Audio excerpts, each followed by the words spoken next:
कुछ अपनों का साथ हो और एक खूबसूरत सी यात्रा करने को मिल जाए, बस मज़े ही आ जाते हैं। चलो चलते हैं साथ में फिर।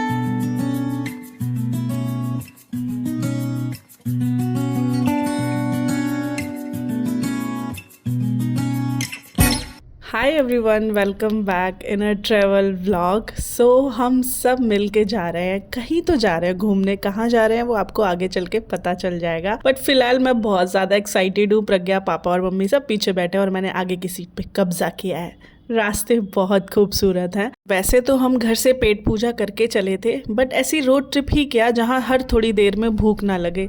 तो मैं और प्रज्ञा बातें कर रहे थे कि अभी हम आगे जाके कहाँ रुकेंगे और उसके बाद खूब सारा कुछ खाएंगे पिएंगे। बट तब तक मैंने सोचा इसका चश्मा मार के ना थोड़ा सा फ्लेक्स कर लिया जाए। तो मैं इसकी हर चीज़ पहले यूज़ कर लेती हूँ, फिर ये इरिटेट होती है। मैंने खूब सारी पिक्चर्स क्लिक की एंड फिलहाल प्रज्ञा और रविंद्र भैया गए हैं कुछ ना कुछ तो चटर पटर का सामान लेने, और ये ला पी के एकदम से बैठ गए हैं। और अब हम पहुँच रहे हैं यमुना ब्रिज।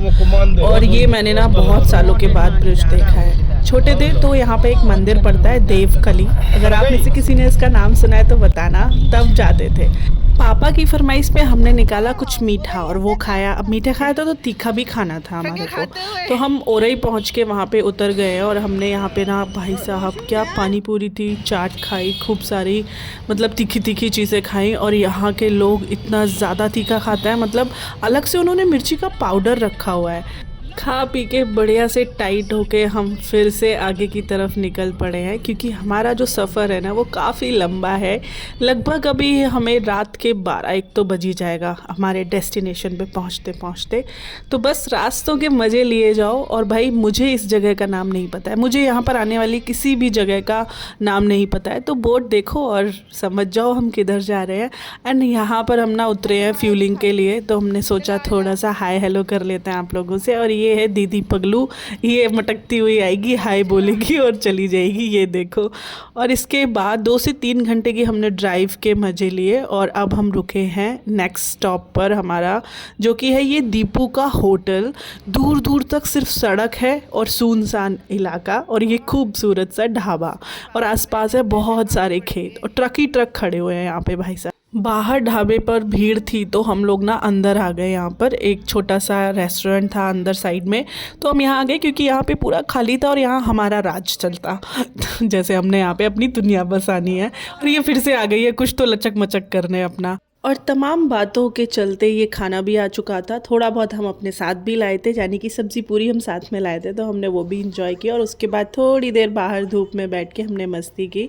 अब मैं बताती हूँ एक राज की बात, अगर प्रज्ञा का मुंह दबा दो तो वो सांस नहीं ले पाती है। क्यों? क्योंकि वो नाक से नहीं मुंह से सांस लेती है, उसका तुरंत दम घुटने लगता है। तो फिलहाल ज़्यादा देर ना लगाते हुए हम वहाँ से खाना खा के ना निकल ही चुके थे, और धीरे धीरे सनसेट हो चला था। रास्ते थोड़े और शांत और थोड़े से डरावने कह सकते हो मुझे लग रहे थे, बिकॉज बीच बीच में काफ़ी सुनसान एरिया भी आ रहा था। एंड फाइनली मध्याह्न रात्रि को हम पहुँच चुके थे हमारी डेस्टिनेशन, जो कि है उज्जैन। हम आए हैं बाबा के दर्शन करने। तो पहुँचने के बाद हमने होटल वगैरह में चेक इन किया एंड सुबह सुबह हम सब हो चुके हैं नहा धो के तैयार। एंड प्रज्ञा यहाँ माता पिता से कुछ ना कुछ भाषण करती हुई एज यूजुअल। एंड इसके बाद में पूरा रूम मैसी हो चुका है, बट मैं फिर भी आपको अभी टूर दे दूंगी सिंपल सा। मैं और प्रज्ञा ट्विनिंग कर रहे हैं, सेम सूट है हमारा बट कलर अलग अलग है।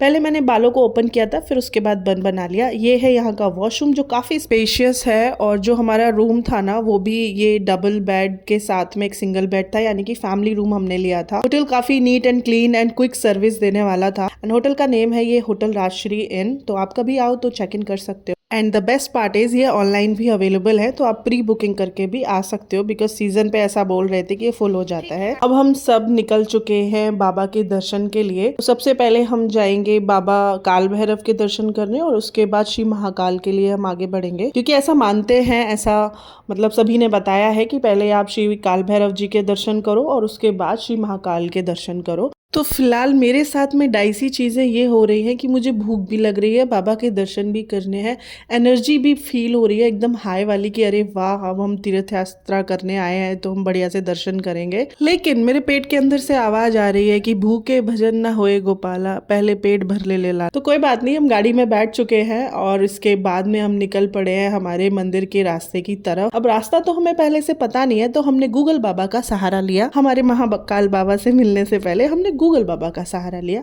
ताकि हम उन तक पहुंच सके। काफी अच्छा सा वेदर है यहाँ पर, बिल्कुल भी ठंडी नहीं है। मैंने सिर्फ अपना वही सूट पहना हुआ है, मतलब एक्स्ट्रा स्वेटर आपको कैरी करने की जरूरत नहीं है। काफी ब्रीजी ब्रीजी सा मौसम है यहाँ पर। एंड हम बिल्कुल मतलब पहुंचने ही वाले हैं 3 से 4 किलोमीटर में। और भाई साहब ये वाला रास्ता कितना सुंदर है ना, ये बोगनवेलिया के फूल और ये सामने शायद अमर बेल दिख रही है। राइट हैंड साइड में टर्न करेंगे तो श्री काल भैरव जी आ जाएंगे, एंड लेफ्ट के साइड जाएंगे तो श्री महाकाल बाबा आ जाएंगे। लगभग 15 मिनट की ड्राइव करते हुए ना हम ना मंदिर प्रांगण में पहुंच गए हैं। और यहाँ आके हमने देखा भाई ऑलरेडी बहुत सारे लोग आए हुए हैं, मतलब हम एवं ही पन्ने खा बन रहे हैं। और यहाँ पे तो ऑलरेडी इतने ज्यादा भीड़ हो रखी है, लोग ऑलरेडी दर्शन करके आ चुके। पता चला है आते जाते लोगों से कि भाई लाइन तो लंबी लगी है, तो हमने सोचा कि थोड़ा सा टाइट होके जाना जरूर बनता है। अब दिमाग और जीभ की थोड़ी सी बहस हुई एंड एज यूजुअल जीभ जीत गई। और अंदर हमने डिसाइड किया कि हम जाके चाय वाय पियेंगे थोड़ा बहुत, बिकॉज फिर से वही आवाज आ रही थी कि भाई भूखे भजन नहीं हो पाएगा, कुछ खा लो भाई, कुछ खा लो। तो हमने बिना ज्यादा ड्रामा किए हुए थोड़े से अमरूद खाए, और चाय के बिना तो सुबह ही नहीं होती, वो भी किया। एंड फिर ककड़ी भी खाई, क्योंकि यहाँ पे जो वेदर है वो काफी गर्म है। प्रज्ञा ने थोड़ा सा पोहा लिया तो मैंने भी टेस्ट कर लिया। सब खट्टा मीठा टेस्ट करता है यहाँ पे।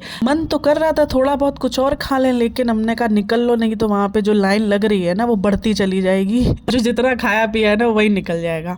तो फटाफट से हमने प्रज्ञा को कहा कि कदम बढ़ाते चलो जल्दी जल्दी बस। और ये जो रास्ते में दुकानें लगी है ना, बड़ी मस्त लग रही है यार। इन पे ये लोग जानबूझ के बड़े बड़े फूल ऊपर की तरफ लगा के रखते हैं डलिया में, पूजा की थाली को अट्रैक्टिव बनाने के लिए। और ये देखो भाई साहब, जूतों के स्टैंड पे इतनी भीड़ है, बाहर लाइनों पे मतलब भयंकर लाइन यहीं से शुरू हो गई। और यहाँ पे कमल का जो फूल मिल रहा है ना, ये मैंने खरीदा। और लेकिन मंदिर तक पहुँचते पहुँचते बेचारा मुरझा गया कि हम 1.5 घंटे लाइन में लगे रहे हैं।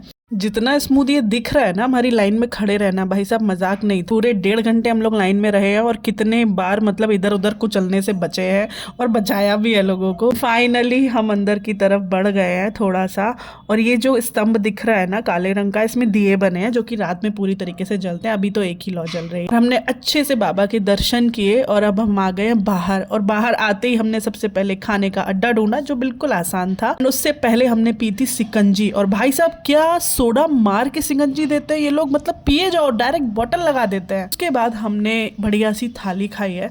थाली का सिस्टम भाई साहब बहुत अच्छा है। एक थाली में एक ही इंसान खाएगा, लेकिन जितना खा सकता है ना उतना पेट भर के खा ले, कोई एक्स्ट्रा चार्जेस नहीं है। एंड मस्त टेस्टी थाली। खा पी लेने के बाद अंदर से आवाज आई, अब बताओ कहाँ चलना है। तो अब हम निकल पड़े थे बाबा महाकाल के दर्शन के लिए। 15 से 20 मिनट की हार्डली ड्राइव यहाँ से भी है। तो बढ़िया नई जगह के नज़ारे देखते हुए हम पहुँच गए हैं बाबा के प्रांगण के आसपास। मतलब अभी नहीं, बस पहुँचने ही वाले हैं। तो देखो तो बादल कितने ज्यादा खूबसूरत लग रहे हैं। ये है शिप्रा नदी, और यहाँ से ना बाबा के दूर से मंदिर दिख रहा है, लेकिन उतना ज्यादा क्लियर नहीं दिख रहा। और अब हम आ गए हैं कतही पास में। यहाँ से मंदिर आप पैदल जा सकते हैं। तो अब गाड़ी लगवाएंगे हम लोग पार्किंग पे, और इसके बाद में हम आ गए हैं इधर की तरफ जहाँ से पैदल मंदिर की तरफ जाते हैं। और वो देखो कितना सुंदर सा नंदी बाबा खड़े हैं।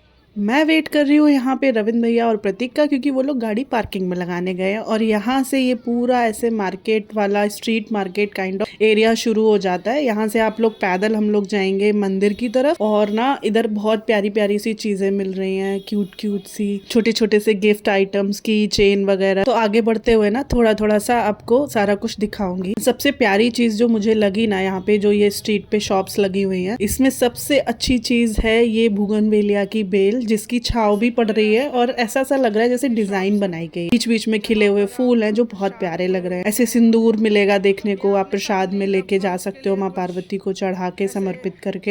एंड बहुत सारी ऐसी चीजें हैं, जैसे ये मालाएं बहुत प्यारी लग रही थी। ये मैंने 5-6 जगह लगा देखा है यहाँ पे सेम शॉप। एंड मोतियों की माला है, बहुत बहुत प्यारी, आप प्रसाद में दे सकते हो किसी को। और डमरू भी मिल रहा है, ऐसे अंगूछे गमछे टाइप भी मिल रहे हैं, आप गले में डाल के ऐसे फोटो खिंचाओ। द बेस्ट पार्ट मुझे फील हो रही है कि मतलब इतना चल रहे हैं हम, वेदर भी थोड़ा गर्म सा ही है, पूरा आसमान एकदम चमक रहा है। एक अलग तरीके की एनर्जी है जो मैं फील कर रही हूँ। तो पता नहीं बाकी सबके साथ होता है या नहीं, बट मेरे साथ में वो चीज हो रही है, तो मैं बता रही हूँ। बिल्कुल थकान नहीं हो रही है। वहाँ हम सुबह लाइन में भी लगे और सारी चीजें, कुछ भी नहीं हो रहा है। और ये मैंने ना जल्दी जल्दी से चलना शुरू किया क्योंकि मम्मी वगैरह सब आगे निकल गए हैं।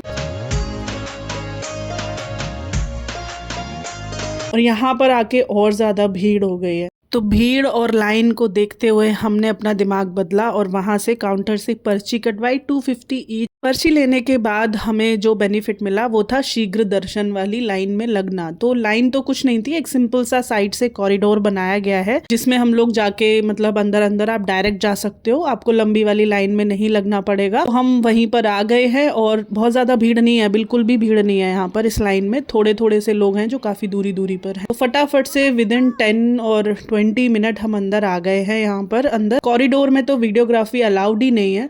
तो जैसे ही हम थोड़ा सा अंदर आए हैं कॉरिडोर में, वैसे ही हमने अपने अपने फ़ोन अपने बैग में रख लिए। अंदर पहुंच के बहुत ही सुकून भरे हमने उनके दर्शन किए। थोड़ी देर हम वहाँ बैठे भी कॉरिडोर में और उसके बाद हम बाहर आ गए। बाहर आके ये मेन मंदिर है, जैसे नीचे बाबा की जो शिवलिंग है उसके जस्ट ऊपर ये मंदिर बना हुआ है, जो मठ जिसको कहते हैं हम लोग। तो ये वो बना हुआ है, तो बहुत प्यारा लग रहा था, बहुत ही अच्छे से सजावट थी यहाँ पर और सभी लोग आके पिक्चर्स वगैरह क्लिक करा रहे थे, हमने भी कराई। उसके बाद हम यहाँ पे वापस जा रहे हैं।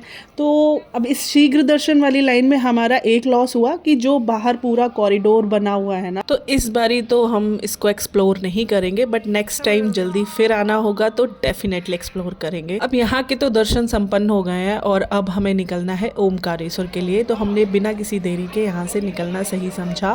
निकलने से पहले ये चटपटी तीखी पानी पूरी खाई जो काफ़ी यम्मी थी, और इसके बाद रास्ते में हमने चाय भी पी, मैगी खाई, और रास्ता यहाँ से बहुत ज़्यादा ख़राब हो रखा है ओमकारेश्वर का। तो हम बहुत लेट नाइट ओमकारेश्वर पहुँचे और इसी के साथ इस ब्लॉग को करते हैं यहीं पे समाप्त। वीडियो पसंद आई हो तो लाइक शेयर कमेंट कर देना, सब्सक्राइब नहीं किया है तो प्लीज़ कर लो। मिलती हूँ वीडियो के पार्ट 2 में, तब तक के लिए बाय बाय।